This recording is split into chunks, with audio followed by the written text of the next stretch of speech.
everybody, and today is the start of another reading vlog, and so it's Sunday. It's, I don't know, around 1 something in the afternoon.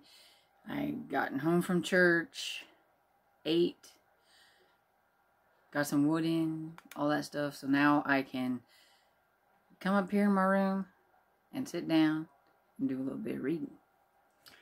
So what I am working on is Years by Laverne Spencer, and I really like this one. I am almost getting there. I think I'm like 60% into it. I'm listening to the audiobook. The audiobook's really good, and I really like the characters, and this definitely is a slow burn.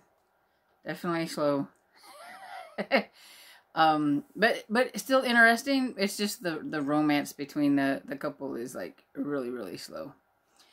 But yeah, I was afraid I wasn't going to like it, but I am really enjoying myself with this one. And so I hope to finish this one soon. I'm reading it a lot faster than I thought I would, because I thought I would read just a little bit at a time. It's like 172 pages, I believe. Yeah. It's from 1986. It's for my retro romance readathon. And, I don't know. I guess I thought because it was so thick, and I just didn't think I would like it quite as much as I am, that I would read just a little bit on it at a time while I worked on some of my other books. But this one seems to be commanding all of my attention right now. So I want to get this one finished. Then I will continue to work on this one, which is Run from the Wind by Rebecca Stratton. It's from 1974. And I'm only 36 pages. I'm on chapter 3. So I haven't got very far. It's a small one, but I thought I would probably read more on this than I did on Years. But like I said, it took all my attention instead of this one. So I will get back to that one. I am also working on Exile. It's the Kingdom of the Lost Cities #2 by Shannon Metzger. Just reading a little bit at a time. I have gotten a little bit farther since last time, but not much. I read a couple chapters. But yeah, this one is beside my bed, and I kind of read on it like right before I go to bed, maybe like a chapter or two, till I get drawn more into the story, and then I will probably work on it a lot more. But yeah, other books are commanding my attention at the moment. And I need to start working on Kiss Cut by Karen Slaughter, which is the second book in the Grant County series. It's an audiobook, and it is one of my buddy reads with my friend Barb, so I need to get started on it.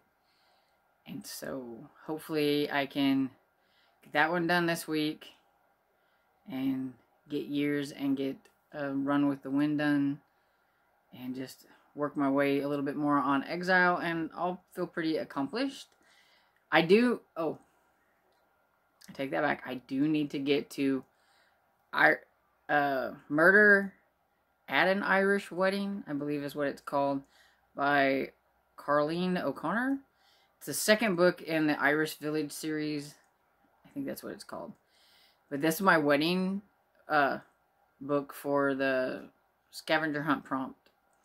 And so I need to get that one done, because the Killing Time with Cozy's book group will meet on Saturday, and we'll be discussing our wedding books that we read, and so I do need to get that one done. So I have to slip it in here somewhere. Anyway, so that's my reading plans for this week.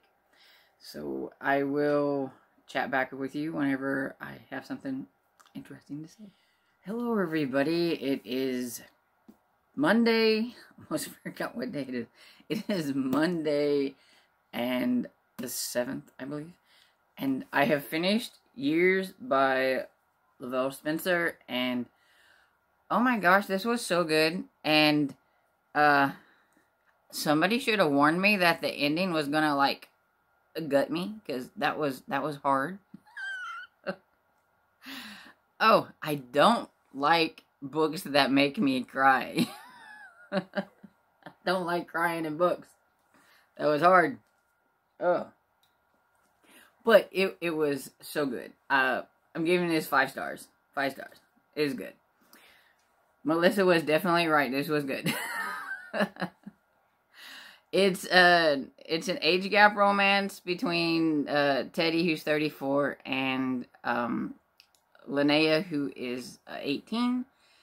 And it's definitely a slow burn. I can very much see why Melissa enjoyed this, because she really likes her slow burn romances. And yeah, so it takes forever, it seems like, for Teddy to get his act together.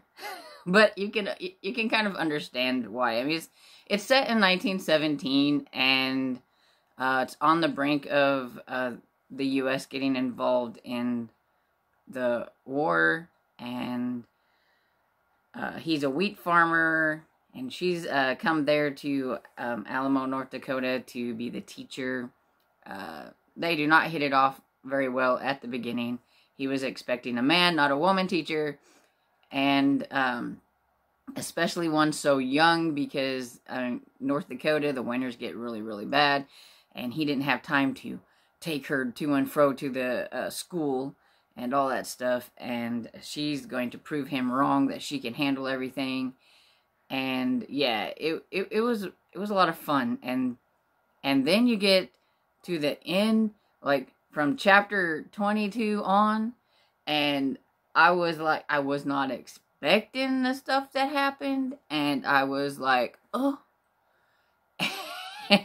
It was like, oh my goodness, I was like almost on the edge of my seat, wanting to know what was going to happen. And then I was like, oh no, that can't happen. And then it was like, oh my gosh, it's so sad.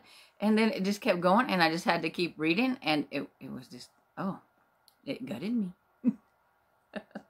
But it was really good. At least it ended on a sweet note at the end, I will say. But yeah, I super enjoyed this, and I really did go through it a lot faster than I thought I would. I thought I would just work on this a little bit, because I had the audiobook, and I thought I would just work on it a little bit as I read other books in between and things like that. But once I got started, I was just wrapped up in the whole story, and yeah, I was so surprised at how... I thought, since it was 472 pages, it was going to take me a while to read it. And no, I think I started this on Friday. And yeah, like, whoop, I'm done. So, and I didn't have this to read this morning. I had to go with my dad. He had a doctor's appointment. And so, at the doctor's appointment, since I couldn't listen to that in the doctor's office, because I need a better pair of earbuds than what I have.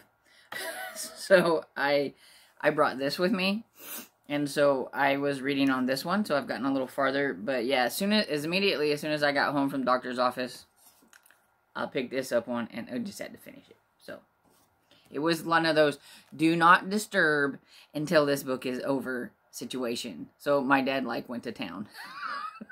So I was like, don't bother me. And so yeah, I am now going to be working on this one, which is Run from the Wind by Rebecca Stratton. And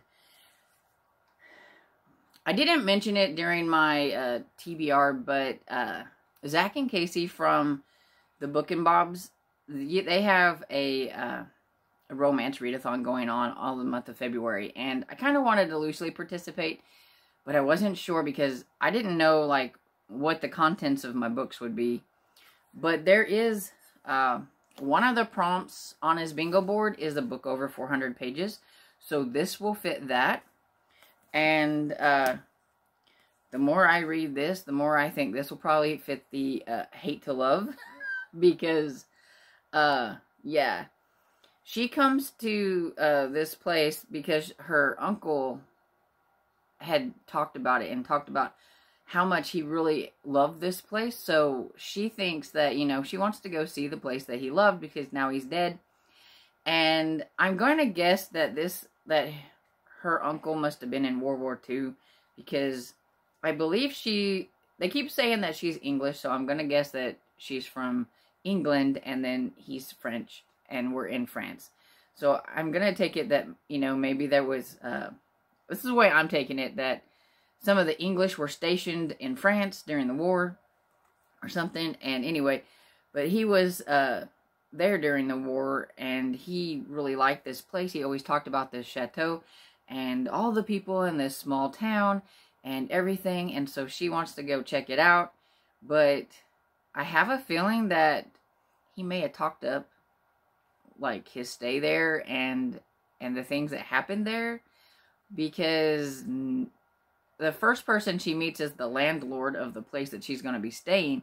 When he finds out why she's there, he gets pretty abrupt with her and everything. He's not happy at all to have anybody related to John Douglas and his place. So, so you know, there's something fishy about that. And then she meets Jean-Pierre, and he's the same way. But she remembers Jean-Pierre from her uncle's stories. He was like a small kid. So, yeah. He's all grown up now. So, that's why I said it. So, it's been a while. And she doesn't understand why he gets so testy with her and mad because of her uncle and mentioning her uncle and wanting to know more about, you know, her uncle's time there. And he tells her it's better if she just goes home not knowing. It's only going to hurt her in the end if she keeps trying to find out about the past, and his mother finds out about it and things like that, and some of the other villagers. It's not going to end well for her. He's going to be very angry at her. He's already he spies on her. Like he seems to always be around.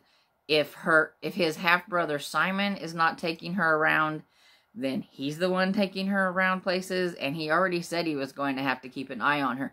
But he's making sure that she doesn't ask questions. And the more that he tells her that, you know, well, the curiouser you're going to be, right? So she really still wants to know about it. And he tells her it's only going to hurt. It's only going to hurt you. You just need to just leave it be. And just enjoy your vacation and go home. And so they don't get along very well right now. But she is, she hates being very attracted to him. But she likes him way more than his half-brother Simon, who is younger.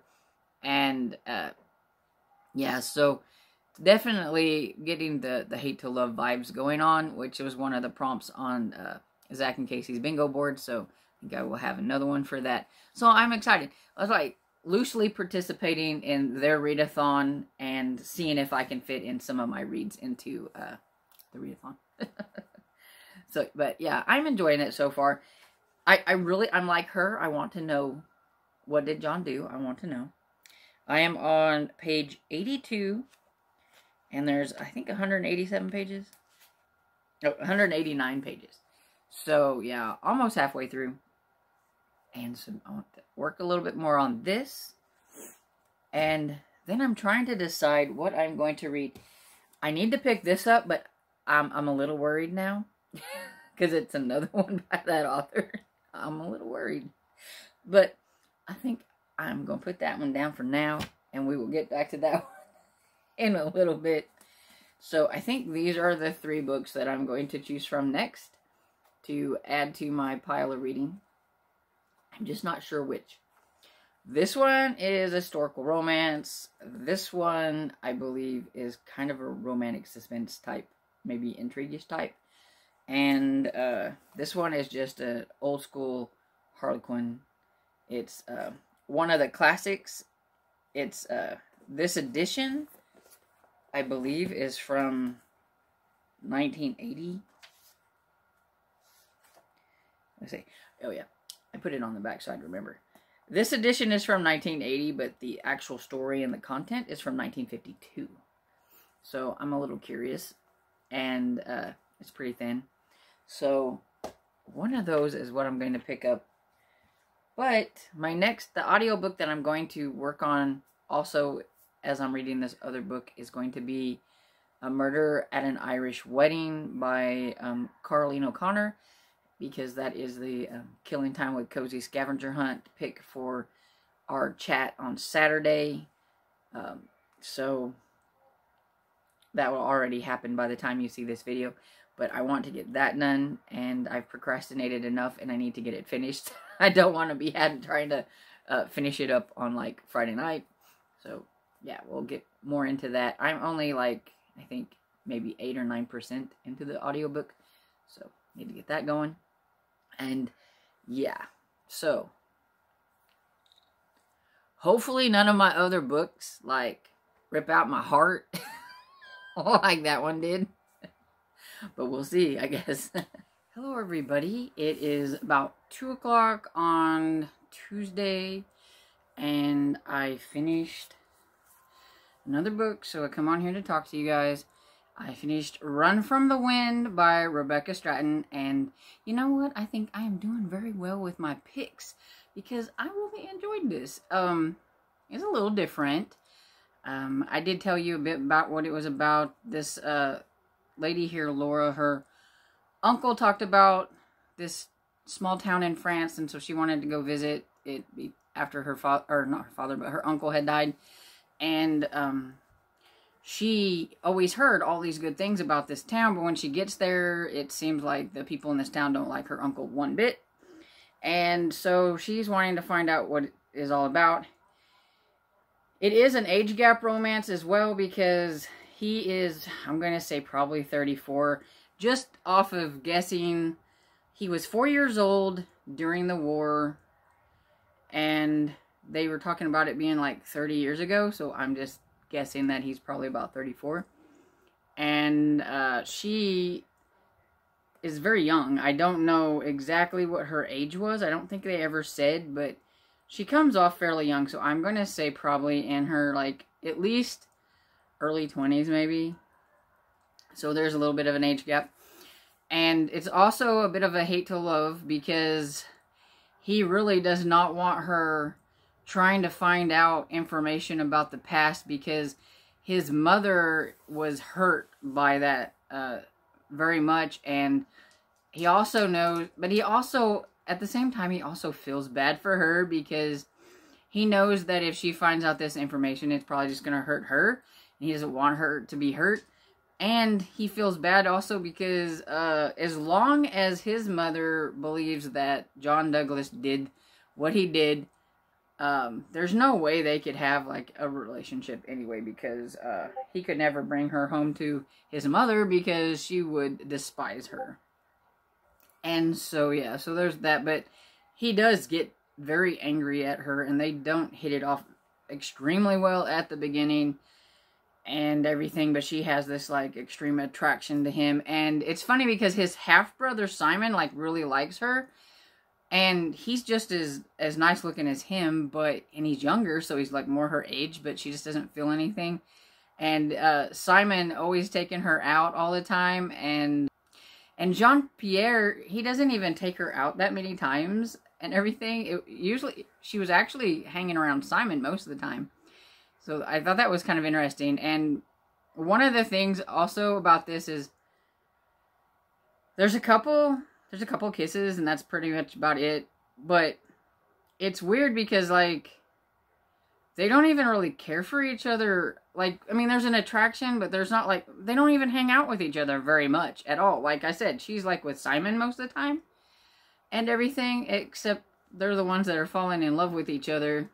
And that was kind of weird, but I kind of noticed that with, like, these books and stuff.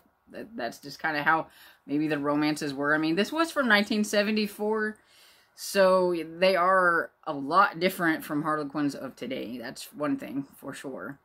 But at the same time, it was really interesting. I had a lot of interest in trying to decide, figure out what happened. I was hoping that she could find something to prove that her uncle didn't do it, and there is a resolution with that and everything at the end.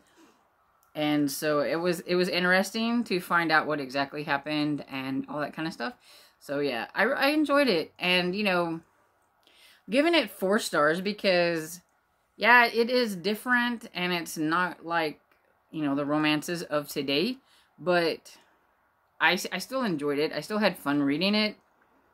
I really liked the characters. I liked Jean-Pierre, even though he was yelling at her most of the time. But he was still an interesting character. I felt a little bad for Simon, the half-brother. And I liked her courage that she had trying to find out what happened in this small town where, you know, if she was to mention her last name to a bunch of people, they would probably not like her. And even, there was one point where he was afraid that, that some of the townspeople might even try to harm her or whatever. That's why he didn't want her to pursue things. But she was pretty spunky and everything. And so, yeah, I enjoyed it. I give 4 stars. It was just a fun read. And so I'm really curious to read more of these vintage Harlequins. So, that being said, I said I was gonna like pick between like these 3 the last time, but I do believe I'm gonna go ahead with this one. The contents in this one is from 1952, but this is a 1980s edition. But I have actually started this one last year, and I was just reading on it a little bit at a time, and I just never got finished with it, and so I would like to finish it up. It's a little different. You can definitely tell it is an older romance, like far older than even this. But it's more story than romance. Basically, it's about feuding families. They're from America, but they go to Ireland because the father, and I can't remember his name, but her father, I think it was Finnegan or something like that, or Finley. It's her father and it's just her father, her and her younger brother. The mother has passed on. He has decided to come and claim the land that's his in Ireland, and they're going to make a new start there. She's young. Like I said, she would probably be, seems to be the thing with a lot of these, is young ladies and a little bit older men. She, I would say, is probably like anywhere from like 18 to 20, I would say, somewhere around there. At least that's what it seems like to me. I can't remember if they said how old she was. Her brother's 15, so I'm going to guess that she's not really too much older than him. And there is the land that they own, and then there's this little plot of land that is like Gare. And this is called Cameron of Gare. And the Camerons, evidently, something happened a long time ago whenever the father's family, like, might have been even his grandfather or whatever, and something happened and they lost the land, I think, and something to do with them. And then now he has got the land back, except for that little spot, and so Cameron lives there, and all he wants to do is be a sheep farmer. He just wants to try to make something of his little patch of land that he has and everything. But the father is so like angry at him and wants that little plot and wants him gone because he's a reminder of the past. And of course Fiona falls for Cameron. But it's funny because like they see each other, they talk a little bit, but there's not a lot of like actually them being together before, like, you know, a romance or whatever. So it's a little different. And so, yeah, so I want to finish this one, and I am a little over halfway through it, so I should be able to finish it pretty quickly. So I just want to finish this one and see how it resolves. Then I think I'm going to do try a chapter with these two. This is I believe, like a Regency romance, and then this, I think, is more of like either like intrigue or a romantic suspense of some type. And so I want to see. This one's Renegade by Christine Flynn. And this one is The Primrose Path by Barbara Metzger. And so I really want to get that sticker off of there. I'm gonna have to invest in some like glue gun and see if I can get it off of there without ruining stuff. That's what I'm always afraid of. I wish they wouldn't put it right across the middle. I mean, come on. Anyway, so I will be back with my choice whenever I decide what it is I'm going to read next. Hello everybody, it is 9 o'clock at night, somewhere around there, on Wednesday night, and I finished this book. It was a little bit of a cheat because I had already kind of started this book last year, and I just wanted to get going on it again and get it finished up. This one is called Cameron of Gare by Jean S. McLeod, and this one, the contents of the story are from 1952. This edition is from 1980. I think you can kind of tell that the contents in here are from 1952. I'm learning that like the older Harlequin romances have a lot of story and not much romance, and it's a little weird. It's kind of strange to like try to explain, but for the most part, this one it had an ancient feud that marred their love, and Fiona moved to the Scotland Lodge, and it's the Timar Lodge in the Scotland Highlands, and with Fiona with her father and her brother, and her father's family had once owned this land, and something happened, I think, with the Camerons, and kind of took over their land at one point or something. Something happened. I can't remember exactly what it was because that was the part that I read last year. But I do know that there was something, and so it's been a feud between his family and the Camerons, and he has now bought back all the property except for Gare, which is this little section that's right beside the lodge and everything where he's at. And Ian Cameron lives there. And Ian just wants to be a little sheep farmer, and he just wants to get along with everything and just have his spot there and try to be friendly with the family that moved in. But yeah, things don't go very well, and Fiona doesn't know anything about like this feud, and she meets Ian one day and kind of takes a liking to him a little bit, but you don't really get a lot of them together to really consider how do they form a relationship. It must have been love at first sight. Now, she does take care of him a little bit. There is a part in here where Ian is teaching, I can't remember the boy's name. Is it Alex or I think it's Alex. Or Alan. No, it's Alan. Okay. Teaches Alan how to shoot a gun.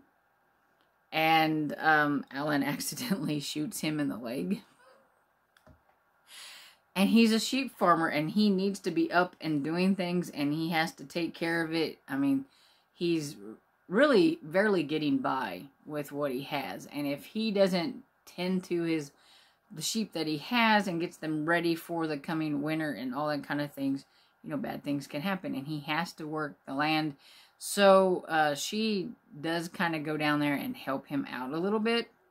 So there's that. But, I mean, you don't really get a whole lot of that. And sometimes you even think, you're not even sure if he even likes her at first.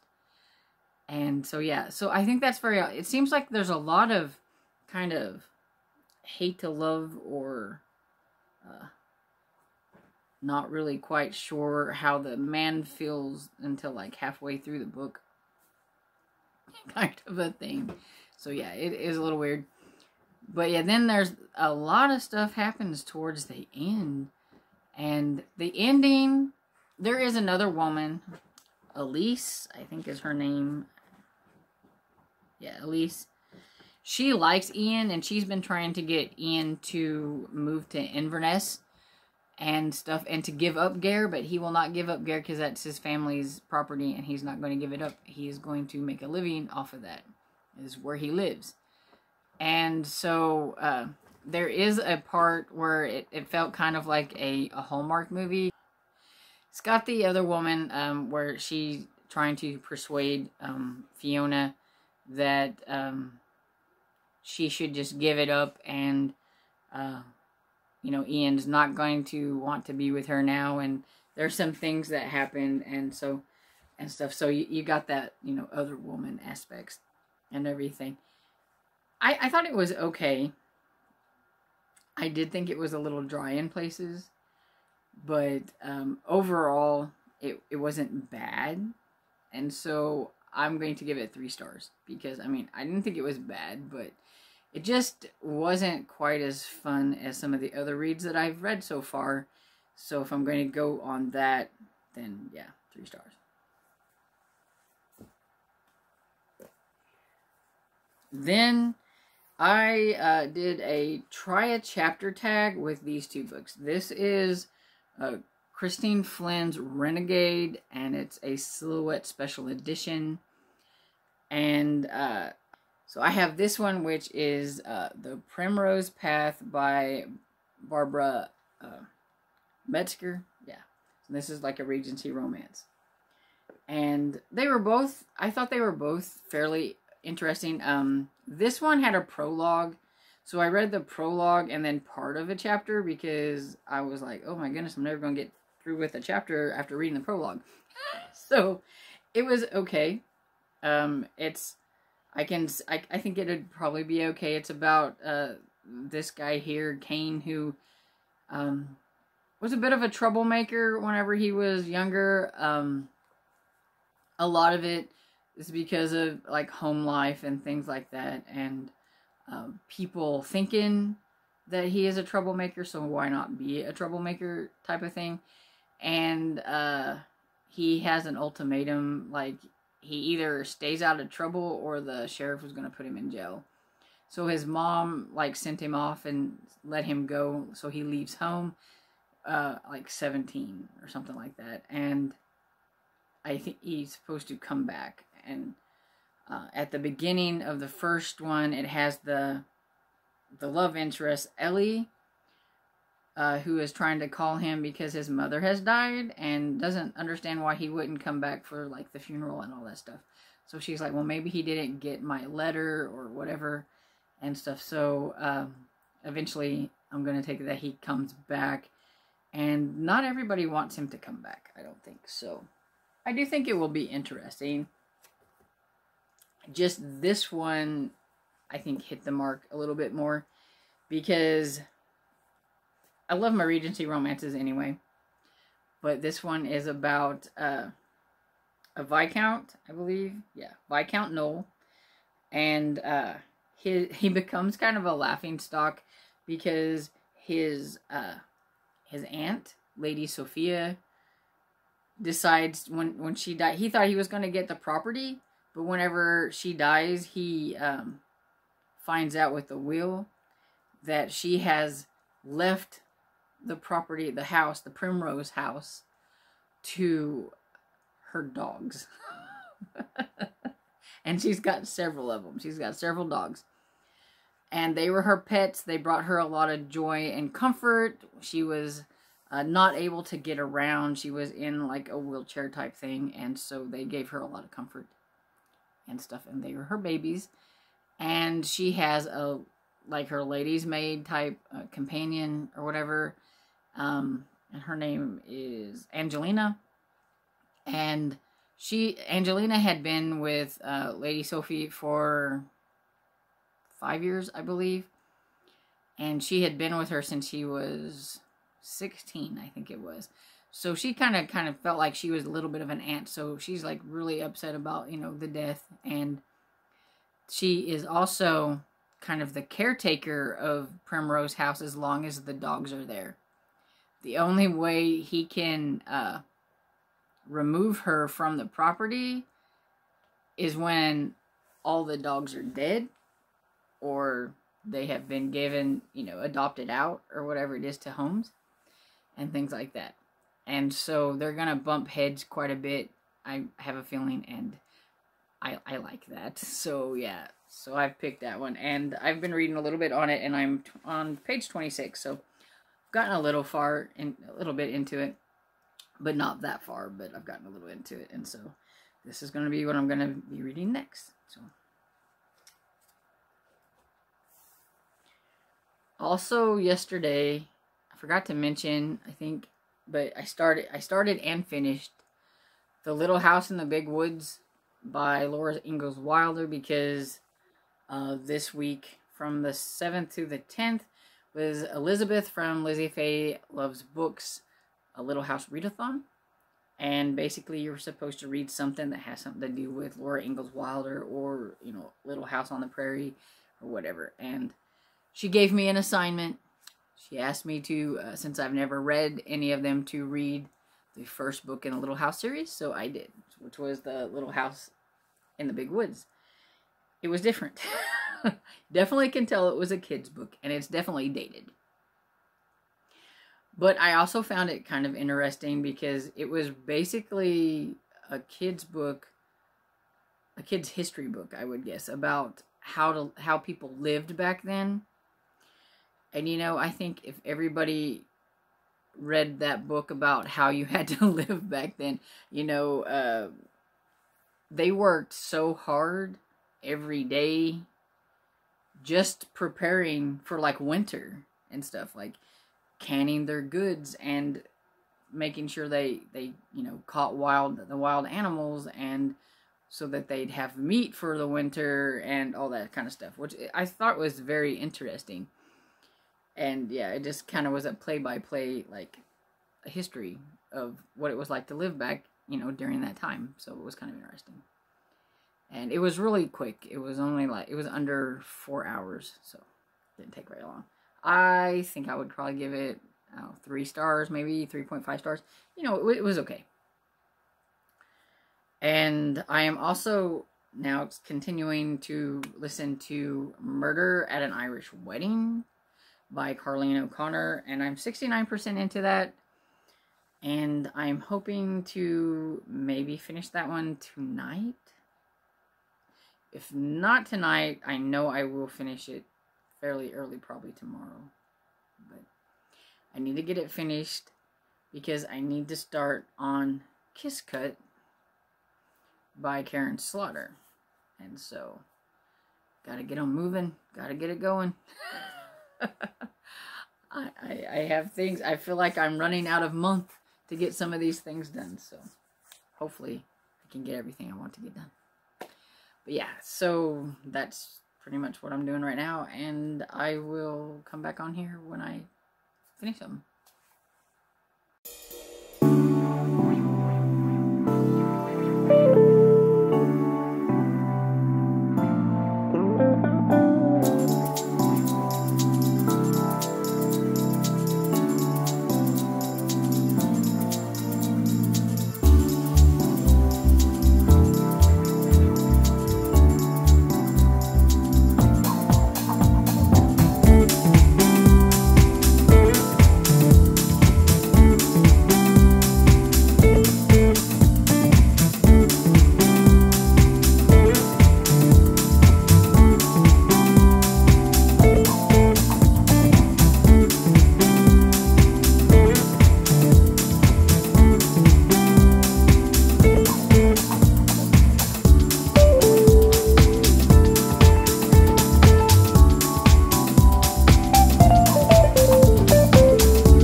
It's Thursday, fairly late. It's after 10 o'clock already in the evening, and I thought I would come on here because I haven't talked to you guys today, and you probably seen clips of it already because I'll probably put it ahead of this, but I went book shopping, and I took y'all with me a little bit this time. Normally I forget to video, but I actually remembered to take a few little clips. We went to Antiquish, which is the place that I got the books from our previous book haul, and I went back to see if they had any more that I might wanted to get. And this time I like showed you some of the bookshelves in some of the places. There, it's like, you know, if you've been to an antique place, everybody has their own booths and stuff like that. So like several of them had books and stuff. So I would just show you some of the shelves that I was looking at and things like that. So I actually remembered to do that. Usually I forget, and then I get home and I'm like, man, I should have like took video. That's why I'm really bad at this. Anyway, so yeah, so it was pretty fun. We did that, and I also finished Murder at an Irish Wedding by Carlene O'Connor, and I still don't like that one as much as I like the first book. It's not been that long since I've read the first book because I read it last year, but I kept thinking there's something about it that I just don't like. I don't know. The main character, it seemed like she was a different person from the first book. It seems like all of a sudden she was there everywhere the police were and asking questions that the police were supposed to be asking right in front of the police. And it was just really weird because, I mean, yes, a cozy sleuth does put themselves in the investigation and things like that, but usually it's not like right in front of the police. They may go and ask their questions of people that they think are suspects and stuff like that, but they don't do it like just, you know, right in front of the police. Yes, the policeman was her boyfriend, but at the same time, he should have been the one asking the questions, not her. And I just thought that was really weird, and I think maybe that's why I struggled a little bit with it. And I kept thinking to myself, when did she become a Garda? Because that's what they call the police, and then she's, you know, always talking about the Garda and how she's, you know, everything. And it's like, doesn't she run a bistro? Doesn't she have siblings to take care of? Why is she never at the bistro doing all that with her siblings? She was out investigating and stuff. Yes, the best man at the wedding that she was at died, and she was investigating that and everything. And even like the guy that's O'Connor, I think his name, or O'Brien, one of those. Anyway, I think it's O'Brien is his name. Who is, I think, a step ahead of Siobhan's boyfriend or whatever in investigating and stuff. He was like letting her investigate, and I'm like, wait, did she take a course or something? Like, I don't know. It just felt very weird from the first book, and I don't know. I'll try the next book. I think what'll be number 3, because this was number 2 in the Irish Village series. But I don't know if she either needs to go to school to become a Garda, if that's what she wants to do, or she needs to be the bistro person and do her sleuthing on the side, but not like as one of the Garda. I mean, that was just a little annoying to me. You know, it might not be to everybody. It just was to me, and it took me a while to finish that book, which I thought would be a quick and easy cozy mystery to get through, but it wasn't. I am still working on The Primrose Path by Barbara Metzger, and it is so fun. It's a lot of fun. The Viscount is trying so hard to get Angelina to move out of the Primrose house because he needs that house so bad, and he knows that if he can get these dogs adopted out, that, you know, maybe she would leave, because she's supposed to be there to take care of the dogs as long as they're there, or they're alive or adopted out. But there's a lot of them, and they're there for a reason. They're dogs that nobody wants. And Lady Sophie was actually starting to build and contract a place for homeless animals, you know, for the homeless dogs and things like that. But it hasn't been built yet, so she pretty much just takes them all in there on her property there. And since she has passed on, Angelina is taking care of it and everything, and the dogs. And so, it's funny because Corin well, I'm going to take this dog. He wanted to take the foxhound hunting, and she's like, no, you don't want to take Bunny. He goes, Bunny? He goes, that's her, the name? He goes, yeah, that's her name is Bunny. And he goes, you don't want to take the foxhound hunting? And he goes, I'm going to take it. Well, no, you don't want to. Well, I'm going to. It's foxhound. She's going to go. And he takes the foxhound hunting. And he comes back and he's so mad because he's like, this blasted dog will only, like, chase after rabbits. It's all it did was chase after rabbits. And he goes, there is a reason why the dog's name's Bunny. So, the dogs, they're kind of named, for a specific reason. And so, yeah. So it's funny because there's been several instances where a dog has knocked him flat on his butt, and he kind of deserves it, and I think it's been a lot of fun.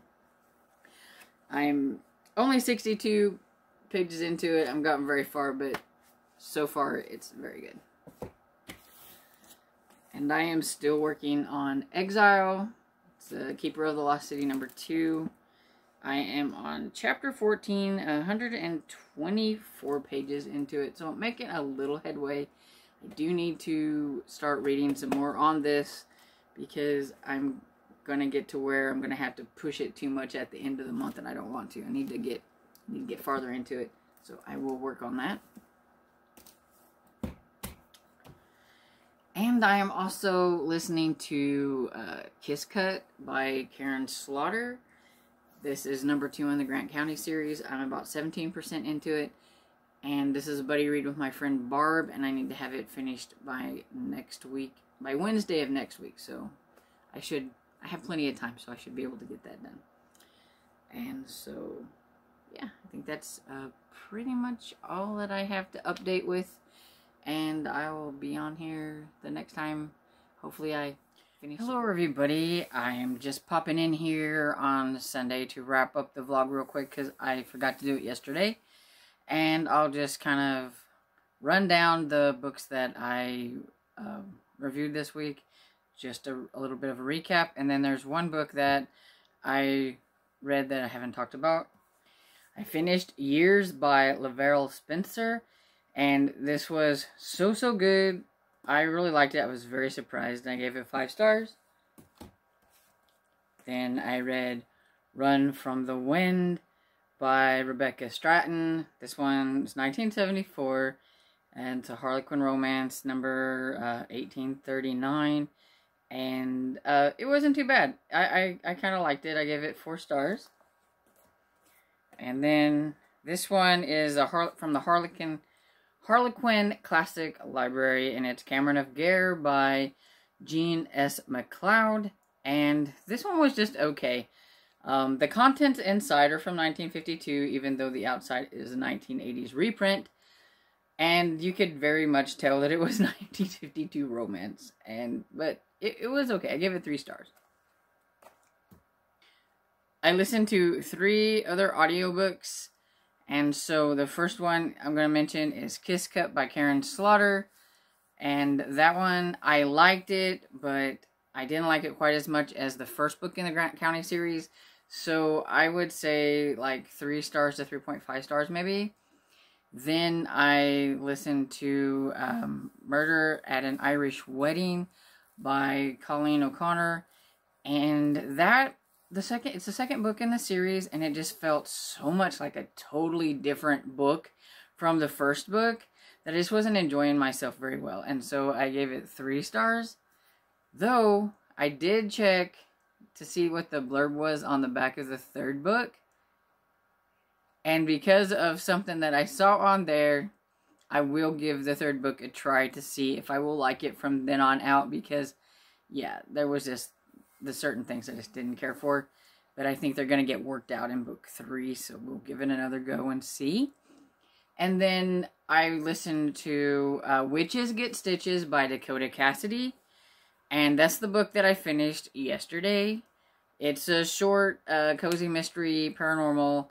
And this book number 8 or 9. I can't remember. In the Witch List in Seattle series. Basically, it is about Stevie, who is a witch that in the very first book, she got witch slapped by an evil witch and knocked the witch like right on out of her, so she doesn't have her powers or whatever. But she does have one ability. She can hear ghosts. And because of that, she has quite she has quite a mixture of some fun things going. There's 2 ghosts now that she hears and everything. One is a British spy agent, the other one is a Russian spy agent. She's got her familiar Belfry, who's a bat. She's got quite the collection of animals going. She has Whiskey, it looks like I think it says like a Saint Bernard. And she has a turkey that pops in and out sometimes in the books. She has a turkey that I think because if I remember right, it's like they didn't end up killing it for like Thanksgiving or something. She ends up with a turkey. And yeah, I haven't realized that there's like 2 different spin-offs from this series. In one of the books, there is this nun that they meet. And I know she has a series that's based on that nun. And then the next book, when I looked at the blurb on the next book to see what it was going to be about, it mentions the Marshmallow Hollow series. And so I've read the first one in that series, so that's kind of fun that one's going to be spinning off of the series that I'm reading. So I thought it was kind of cool. But yeah, they're kind of fun. They're quirky. They're silly. This one wasn't quite, I would say, my favorite in the series. And I can't really even say what it was I didn't like about it because it would spoil the whole thing. But just the mystery aspects of it, I just wasn't a fan of. But other than that, still had all the quirky, fun stuff that's always in the books. So I would say I'd probably give this one like 3.5 stars maybe. But, you know, it was okay. And so yeah, that's all the books. I hope that this vlog isn't super long. But I do think it's going to be kind of long, so hopefully it's not, but you know. And hope you enjoyed this video, and if you did, please give it a thumbs up and subscribe. And I will see you all in the next video. Bye.